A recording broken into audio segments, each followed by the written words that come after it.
निगरां वजीर आजम अनवारुल हक काकड़ ने कहा है कि जो हुकूमत आती है इसे इजहान राय जहर लगता है।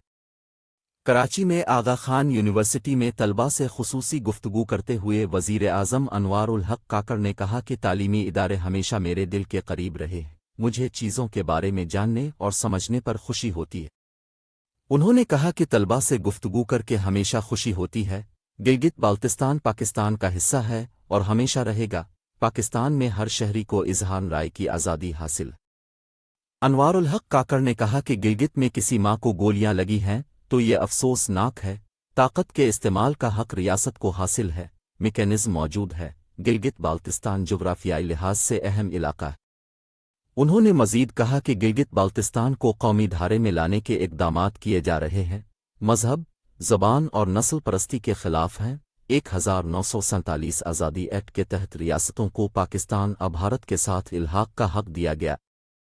निगरां वजीर आजम अनवारुल हक काकड़ ने यह भी कहा है कि पाकिस्तान में अक़लियतों समेत तमाम शहरियों को बराबर के हुकूक हासिल हैं। रास्त मदीना में हुकूक और जिम्मेदारियों के हवाले से बराबरी थी। जब तक मेरिट नहीं लाएंगे मसाइल हल नहीं होंगे।